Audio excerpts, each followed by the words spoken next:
Hello guys, यहाँ पर हम लोग देखने के लिए जा रहे हैं एक नए सब्जेक्ट के बारे में अपनी चर्चा, जो कि आपके बीकॉम के सिलेबस पर आधारित है। बीकॉम बीकॉम का सिलेबस कई सारी यूनिवर्सिटी पर एप्लीकेबल ये आपका income tax law and GST subject है। अब ये इनकम टैक्स लॉ और जीएसटी यानी कि गुड्स एंड सर्विस टैक्स, जिसको पॉपुलरली आप जीएसटी के नाम से पुकारते हो, ये आपके बीकॉम में पढ़ना है। सबसे पहले हम लोग पार्ट ए देखेंगे, जिसको इनकम टैक्स एक्ट बोलते हैं, इनकम टैक्स लॉ बोलते हैं। उसके बाद पार्ट बी में हम लोग गुड्स एंड सर्विस टैक्स के प्रोविजन के बारे में देखेंगे, जो कि आपके बीकॉम के सिलेबस पर आधारित है। फिलहाल हम लोग बात करते हैं जो पार्ट ए है आपका income tax act, income tax law, उसके सिलेबस के बारे में। जैसा कि आप देख सकते हो कि बहुत सारे चैप्टर वाइज मैंने यहाँ पर नोट्स को डिवाइड किया हुआ है, जिसमें मैंने सबसे पहले बोला है इंट्रोडक्शन ऑफ टैक्स, टैक्स का इंट्रोडक्शन करना। तो आपको मैं यहाँ पर एक दो चीज़ें बता देना चाहता हूँ पहले ही। जैसा कि आपको पता है कि जब आप टीवी खोलते हो फरवरी के महीने में, तो आप देखते हो जो फाइनेंस मिनिस्टर है ना, वो बजट पेश करते रहते हैं। बजट पेश करते रहते हैं यानी कि जो है ना, बिल बिल पेश करते हैं। बिल को पास करवाना रहता है लोकसभा और राज्यसभा से। और जब लोकसभा राज्यसभा से पास हो जाता है और फिर प्रेसिडेंट का उस पर सिग्नेचर यानी कि एसेंट यानी कि सहमति मिल जाता है, तो वो एक्ट बन जाता है। यहाँ पर एक्ट बन जाता है, ये फाइनेंस एक्ट कहलाता है, ये फाइनेंस एक्ट कहलाता है। तो यहाँ पर मैं आपको दो चीज़ें बताने के लिए जा रहा हूँ, एक फाइनेंस एक्ट और दूसरा income tax act. Income tax act, ये दो बातें बताने के लिए जा रहा हूँ। चिंता मत कीजिए, आपको पढ़ना इनकम टैक्स एक्ट ही है, लेकिन इनकम टैक्स एक्ट का कहीं ना कहीं जो रेट वगैरह सब दिया रहता है, उसके बारे में जो चर्चा की जाती है, वो फाइनेंस एक्ट से की जाती है। तो मैंने आपको क्या बोला, मैंने आपको बोला फाइनेंस मिनिस्टर यूनियन बजट में बिल पेश करते हैं। जो बजट सेशन होता है उसमें फरवरी के महीने में फाइनेंस मिनिस्टर बिल प्रेजेंटेशन,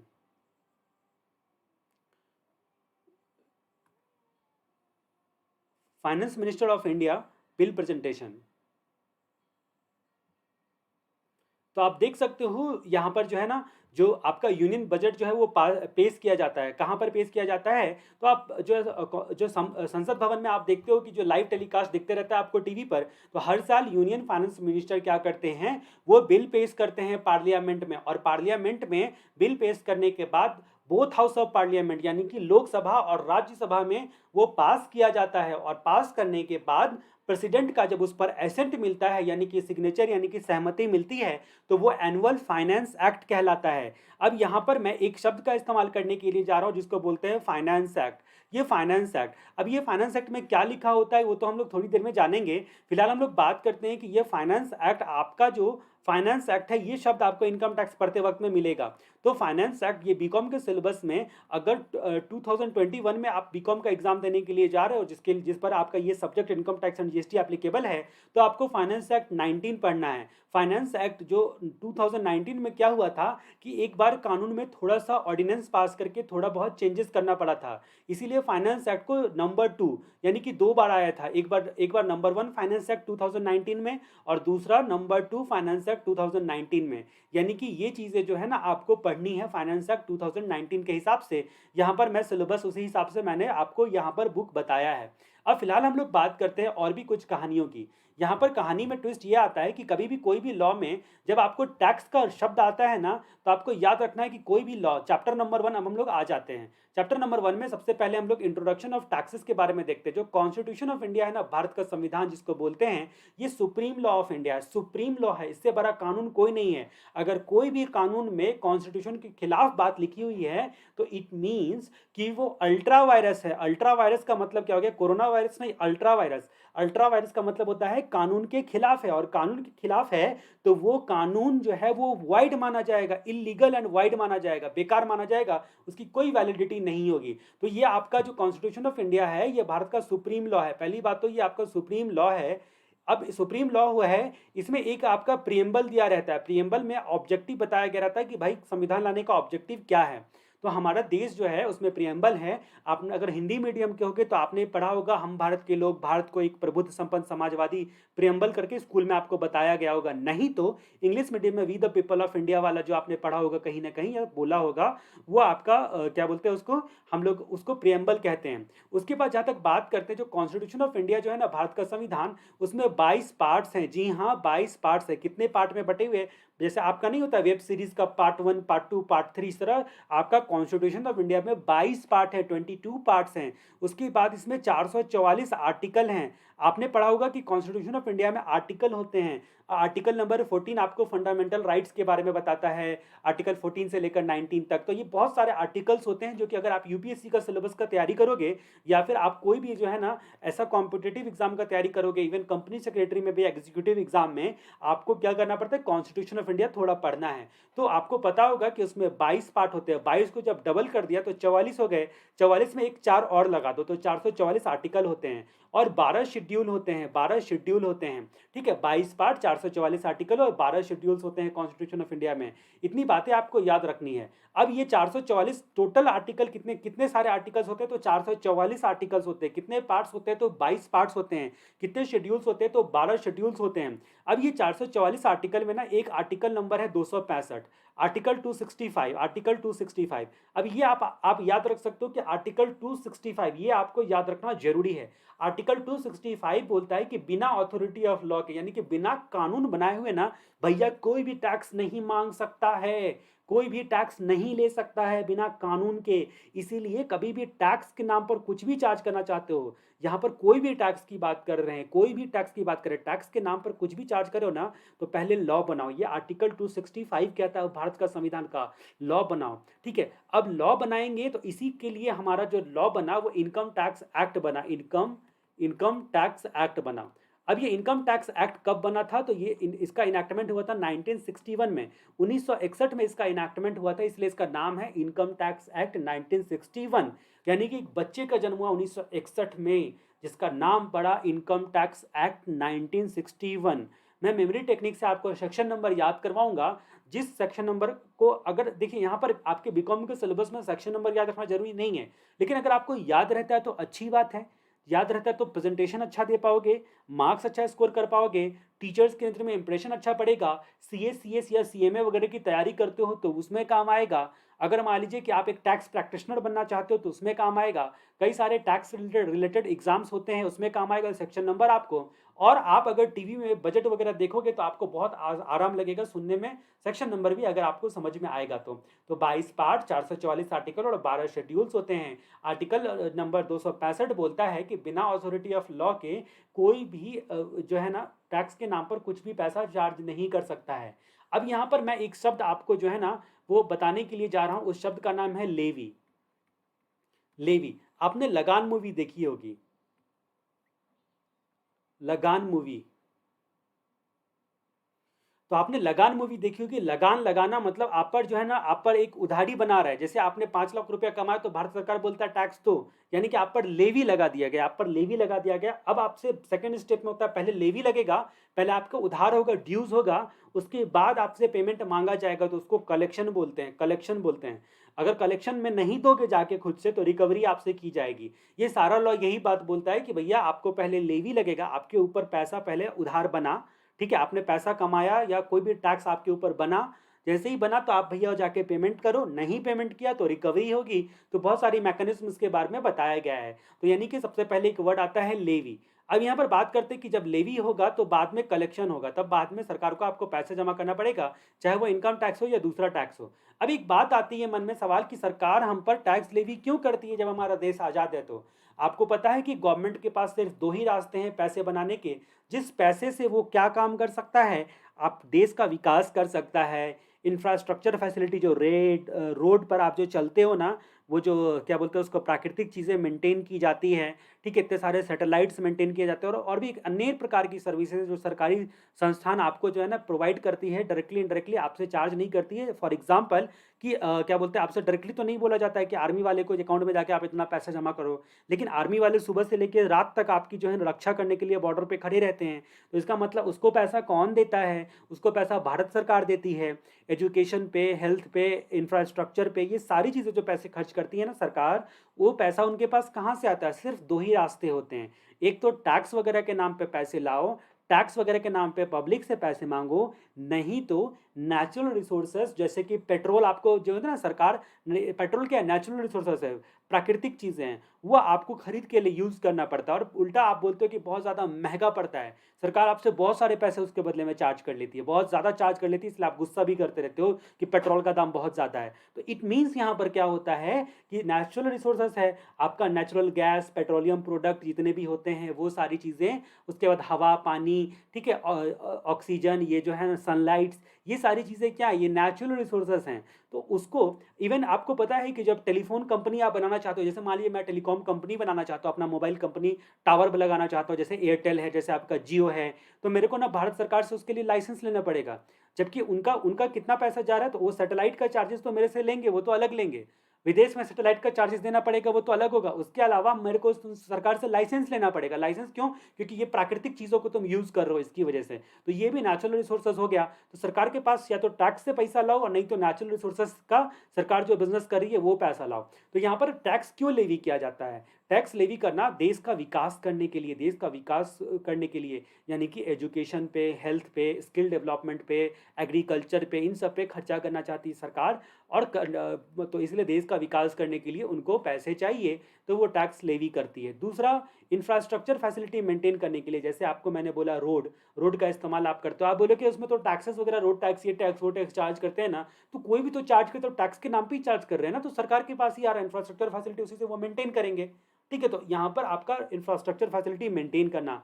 उसके बाद जहाँ तक बात करते हैं नेचुरल रिसोर्सेज को प्रिजर्व करना, नेचुरल रिसोर्सेज को, जो प्राकृतिक चीज़ें हैं ना, जिसमें नेचुरल रिसोर्सेज को प्रिजर्व करना भी सरकार का ही काम होता है। जैसे कि आपको पता है कि जो जानवर हो गए, ठीक है, खासकर जंगल हो गया, उन सबको नेचुरल रिसोर्सेज है हमारा, उसको सरकार जो है ना प्रिजर्व करेगी। ठीक है, उसके बाद जहाँ तक बात करते हैं कि जो आपका क्या बोलते हैं, नेशन का डिफेंस है, ठीक है, डिफेंस है नेशन का। तो आपको पता है कि डिफेंस ऑफ द नेशन में आपका एक आपका होता है एयरफोर्स, डिफेंस ऑफ इंडिया। ठीक है, तो आप ये नेवी देख सकते हो, एयरफोर्स देख सकते हो, ठीक है, आर्मी वगैरह सब हो गया। तो ये सारी चीज़ें, इन पर जो पैसे खर्च की जाती है ना, वो आपका क्या हो गया, वो कहाँ से आता है, तो वो सरकार के पास कहाँ से आता है, तो सरकार कहीं ना कहीं आपको आपसे टैक्स के नाम पे वो पैसे कलेक्ट करती है, और उसी पैसे का बजट बनाती है, और वही पैसे उस पर खर्च करती है। अब जहाँ तक बात करते हैं, जैसे आपका कोविड-19 आया, कोरोना वायरस, ठीक है, तो कंटिजेंसीज है ये कोविड-19।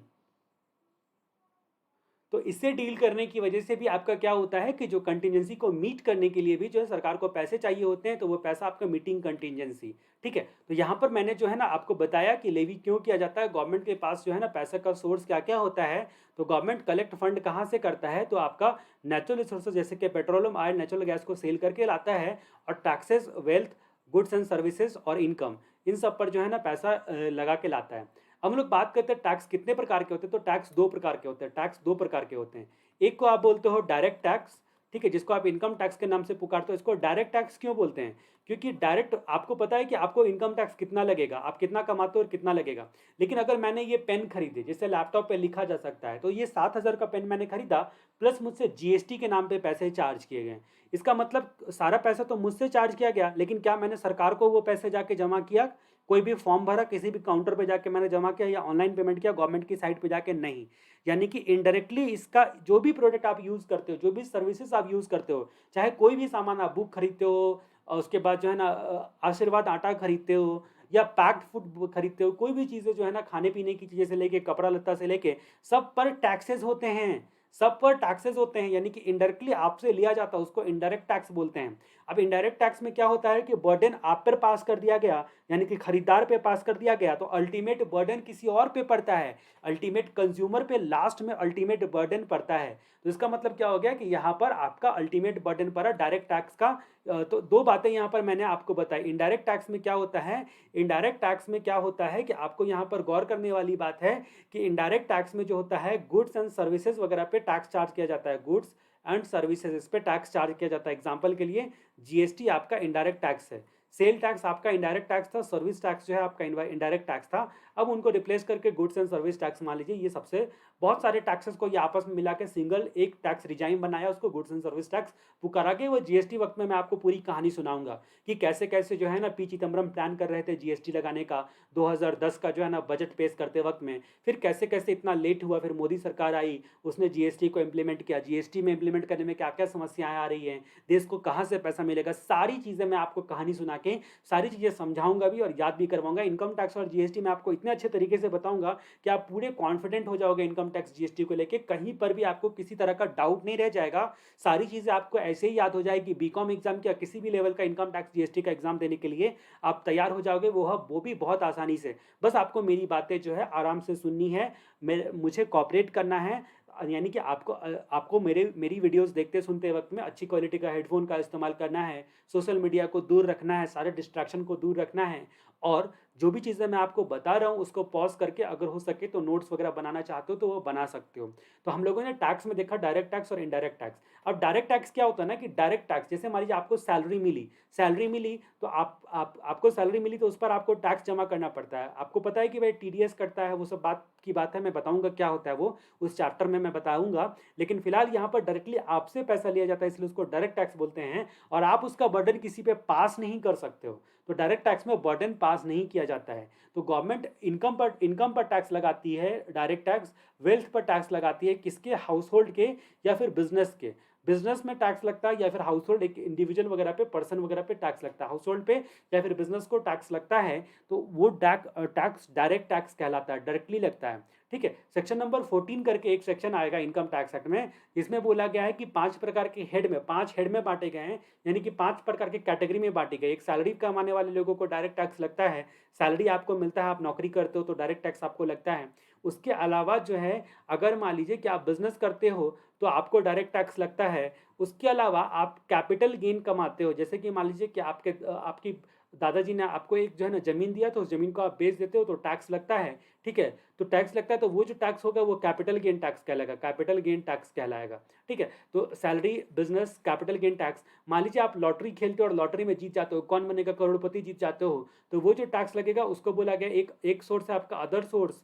ठीक है, अदर सोर्स हेड में टैक्स लगेगा। सेक्शन नंबर 14 ये सब बताता है इनकम टैक्स एक्ट का। और एक बात और यहाँ पर आती है कि अगर मान लीजिए आपका घर है और घर को भाड़े वगैरह पे लगाते हो, रेंट पे लगाते हो, तो आपको रेंट कमाई होती है तो वह हाउस प्रॉपर्टी के हेड में वो टैक्स लगेगा। तो इनकम टैक्स को इतनी कैटेगरी में बांटी गई है, salary, business, capital gain, other source और हाउस प्रॉपर्टी। ठीक है, तो ये सारी बातें जो है ना आगे चल के आपको देखनी है, तो ये सब डायरेक्ट टैक्स में जो है आपको पढ़ना है। तो यहाँ तक की बात उम्मीद करता हूँ कि आपको समझ में आया होगा। अब यहाँ पर बात करते हैं जो कॉन्स्टिट्यूशन ऑफ इंडिया में मैंने आपको क्या बताया था। यहाँ पर बताया था 22 पार्ट होते हैं, 444 आर्टिकल होते हैं, जिसमें आर्टिकल नंबर 265 मैंने आपको याद रखने के लिए बोला था, क्योंकि 265 आर्टिकल बोलता है बिना अथॉरिटी ऑफ लॉ के कहीं पर भी टैक्स नहीं लगाया जा सकता है। अब यहाँ पर कहानी आती है, जो ये 12 शेड्यूल होता है, 12 शेड्यूल, इसमें एक होता है schedule number 7th schedule. 12 total जो 12 शेड्यूल है उसमें एक 7th शेड्यूल होता है। इसमें 3 प्रकार का लिस्ट दिया गया है। ठीक है, लिस्ट दिया गया है। एक लिस्ट को बोलते हैं यूनियन लिस्ट, दूसरे लिस्ट को बोलते हैं स्टेट लिस्ट, और तीसरे लिस्ट को बोलते हैं कंकरेंट लिस्ट। अब यूनियन लिस्ट का मतलब जिस पर केंद्र सरकार जो है ना, जहाँ पर टैक्स का कानून बनाती है, वो 7 शेड्यूल के यूनियन लिस्ट में लिखा गया है कि इसी चीज़ पर जो है ना, कौन कौन से मैटर पर जो है ना यूनियन गवर्नमेंट यानी कि सेंट्रल गवर्नमेंट यानी कि केंद्र सरकार टैक्स जो है ना का कानून बना सकती है। स्टेट लिस्ट में लिखा गया है कि कौन कौन से मैटर पर स्टेट गवर्नमेंट टैक्स लगा सकती है, और जहाँ पर दोनों मिलकर कानून बनाता है ना, उसको कंकरेंट लिस्ट बोला जाता है। तो यूनियन लिस्ट, स्टेट लिस्ट और कंकरेंट लिस्ट। ठीक है, अब यहाँ पर एक कहानी की बात हम लोग करते हैं। यहाँ पर हम लोग एक कहानी की बात करते हैं, जो आपका इनकम टैक्स है एक्ट है। यहाँ पर हमने क्या देखा, कॉन्स्टिट्यूशन है।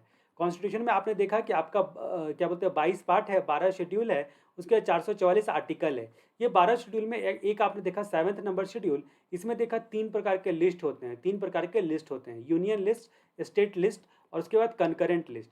अब यूनियन लिस्ट में ना एंट्री नंबर 82 है। जी हाँ, यूनियन लिस्ट में एंट्री नंबर 82 है। ये बोलता है आपका इनकम टैक्स के बारे में।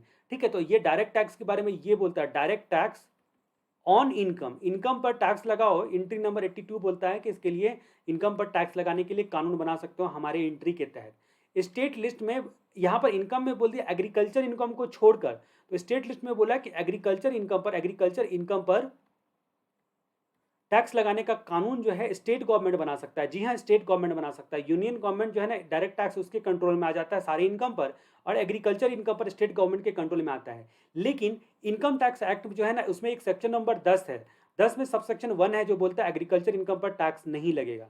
एग्रीकल्चर इनकम पर टैक्स नहीं लगेगा, लेकिन वेट, एग्रीकल्चर पर इनकम पर भी टैक्स लगेगा। अगर आप एग्रीकल्चर इनकम तो कमाते हो, आप एक किसान हो और खेती के अलावा भी नौकरी भी करते हो, आपको सैलरी भी कमाई होती है और 5,000 रुपये से ज़्यादा साल का आप कमा लेते हो, और आपको खेती भी है आपकी, और आप नौकरी वाले भी हो, खेती भी है, नौकरी वाले भी हो, या कहीं और से भी पैसा कमाते हो। जैसे मान लीजिए हॉर्स रेस में भी आप पैसा लगाते हो, जीतते हो, या फिर आपको जो है ना रेंट वगैरह से भी पैसे आते हैं, कहीं से भी आपके पैसे आते हैं। खेती में तो पैसा आता ही, उसके अलावा भी पैसा आता है आपको। इट मीन्स यहाँ पर आपका एग्रीकल्चर और नॉन एग्रीकल्चर इनकम, दोनों इनकम आपके पास है। एग्रीकल्चर और नॉन एग्रीकल्चर इनकम दोनों जब आपके पास होता है ना, तो आप एक बात क्लियरली समझ लो अच्छे तरीके से, तब आपको डायरेक्टली इनडायरेक्टली, सरकार को डायरेक्ट तो टैक्स नहीं देती है, लेकिन कान को घुमा के पकड़ती है। ऐसे करके कान नहीं पकड़ेगी आपका, ऐसे करके पकड़ेगी पूरा घुमा के, लो टैक्स तो लेंगे। इसका मतलब इसके लिए जो है ना, जो एग्रीकल्चर इनकम का कंपटीशन का मैनर जो है ना, वो आपका फाइनेंस एक्ट में बताया गया है, वही वाला यूनियन फाइनेंस एक्ट में, जिसमें हम लोग जानेंगे कि फर्स्ट शेड्यूल का पार्ट नंबर 4 है, जो एग्रीकल्चर इनकम का कंप्यूटेशन, कम मतलब एक तरफ तो बोल दिया कि टैक्स नहीं लेंगे तुमको एग्रीकल्चर इनकम पे, दूसरी तरफ बोल दिया कि तुमको घुमा के लेकिन कैलकुलेशन करेंगे तेरा। अगर तुम दूसरा पैसा भी कमाते हो खेती के अलावा, केवल खेती करते हो तब तो भूल जाओ टैक्स नहीं लेंगे, लेकिन खेती के अलावा और भी कुछ करते हो ना बेटा, तो टैक्स तो लेंगे, लेकिन घुमा के लेंगे, तुमसे कंपटीशन करेंगे तुम्हारा। लेकिन आपको बहुत फायदा हो जाएगा, मतलब कम लगता है, बहुत ना के बराबर लगता है, ठीक है, टैक्स लगता है। तो ये सारी चीज़ें आपको देखने को मिलेगी। तो मैं उम्मीद करता हूँ कि ये वीडियो आपको काफ़ी पसंद आया होगा। इसके बाद हम लोग जो आगे की कहानी है ना, वो आगे कंटिन्यू करेंगे अगले वीडियो में। अगले वीडियो तक के लिए जयराम जी की, आप ये नोट्स जो है, वो जो भी वेबसाइट आपके, आपने जहाँ से भी वेबसाइट से जो है ना वो आपने देख रहे होंगे, तो ये नोट्स के साथ साथ जो है ना, अगर आप चाहो तो एक रफ कॉपी में जो है ना, वो मैं जो बातें बोल रहा हूँ उसमें भी मार्क कर सकते हो, क्योंकि जितनी भी बातें मैं बोलता हूँ वो लगभग सारी चीज़ें नोट्स में लिखी हुई है। लेकिन मैं आसानी से प्रेजेंटेशन देने के लिए इसी नोट्स की बातों को और भी क्लियर करने की कोशिश करता हूँ। तो अगले वीडियो तक के लिए आपको जयराम जी की।